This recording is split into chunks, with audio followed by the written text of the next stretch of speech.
Hi friends, welcome to Aaron's kitchen.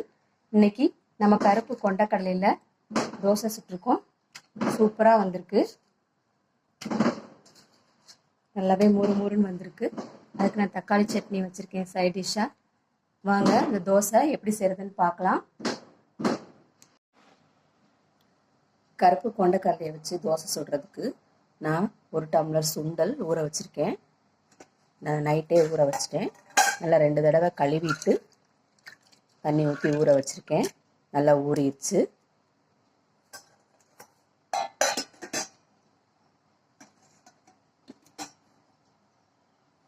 ஒரு mixie ஜாருக்கு மாற்றிக்கிடுவோம் கொண்டக்கடலையை.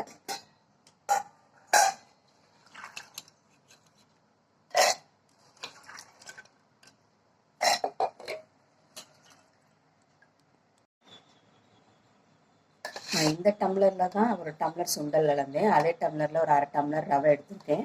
அதையும் இதோட சேர்த்துக்கலாம். அதே டம்ளரில் 1/4 கப் தயிர் எடுத்திருக்கேன். அதையும் இதோட சேர்த்துக்கலாம்.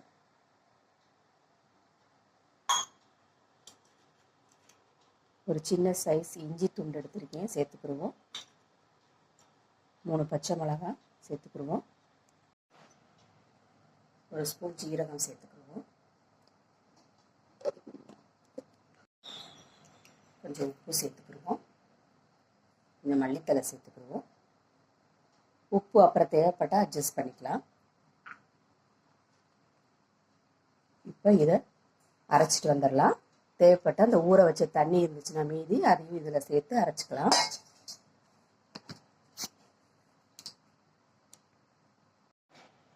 இப்போ நான் அரைச்சிட்டு வந்துட்டேன். இதை ஒரு பாத்திரத்துக்கு மாற்றிக்கலாம்.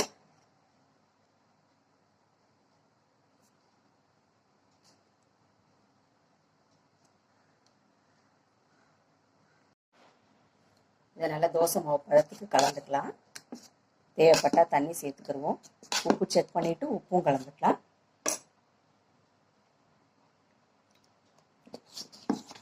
இன்னும் கொஞ்சம் உப்பு போட்டுக்கலாம். உப்பு பத்தலை.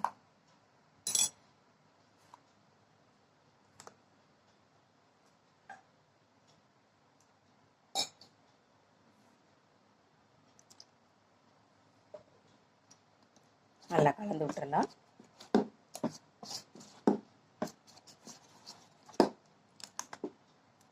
இன்னும் கொஞ்சம் தண்ணி சேர்த்துக்கலாம்.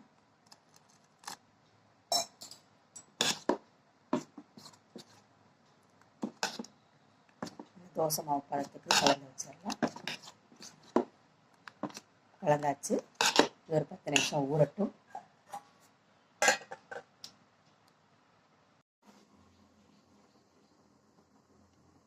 அடுப்பில் ஒரு பேன் வச்சிருக்கேன். அதில் கொஞ்சம் எண்ணெய் ஊற்றிக்கலாம்.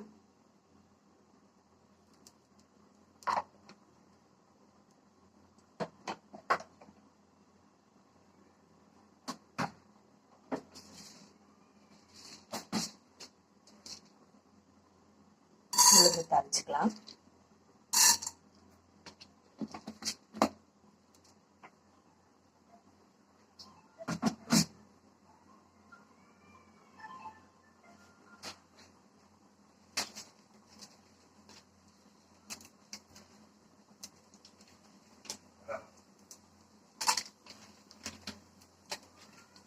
ஒரு 4-5 பட்டை வத்தல் வதக்கிக்கலாம்.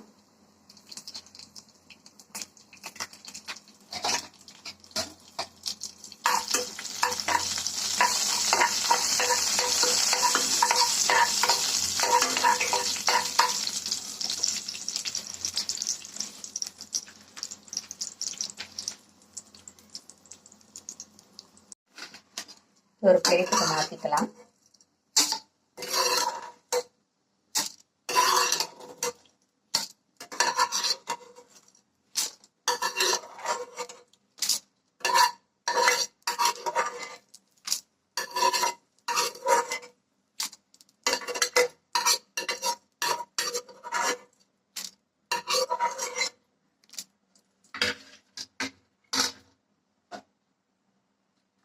ஒரு 4-5 பல் பூண்டு போட்டு வதக்கிக்கலாம். கொஞ்சம் வெங்காயம்,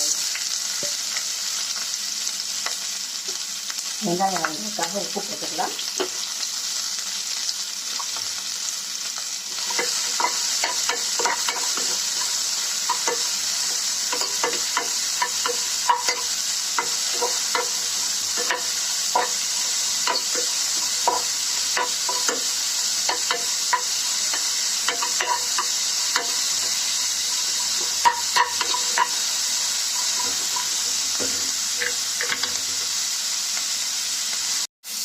வெங்காயம் வதங்கிடுச்சு. அதோட கொஞ்சம் தக்காளி சேர்த்துக்கலாம்.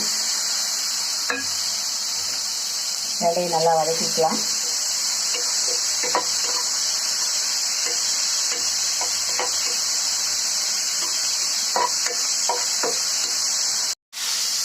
இதோட கொஞ்சம் கருவேப்பிலை மல்லி சேர்த்து வதக்கிக்கலாம்.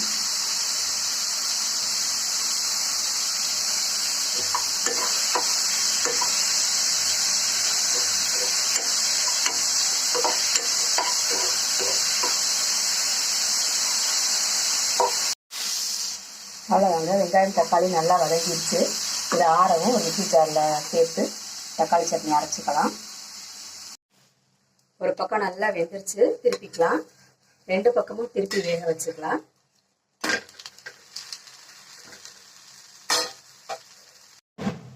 இந்த பக்கமும் வெந்துருச்சு, எடுத்துக்கலாம்.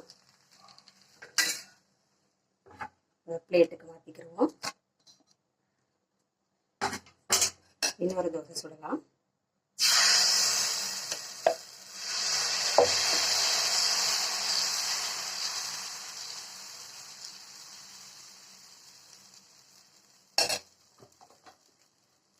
மீடியம் ஃப்ளேமில் வச்சு வேக வச்சு எடுத்துக்கோங்க. அப்போ தான் நல்லா வேகும்.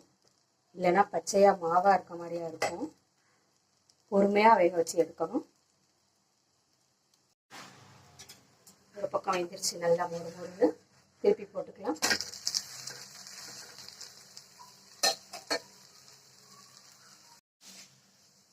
இதுவும் வெந்துருச்சு, எடுத்துக்கலாம். பிளேட்டுக்கு மாற்றிக்கிடுவோம். அவ்வளோதாங்க, சுட சுட கருப்பு கொண்டக்கடலை தோசை தயாராகிடுச்சு. உங்களுக்கு இந்த வீடியோ பிடிச்சிருந்துச்சுன்னா லைக் பண்ணுங்கள், கமெண்ட் பண்ணுங்கள், அண்ட் சப்ஸ்கிரைப் பண்ணுங்கள்.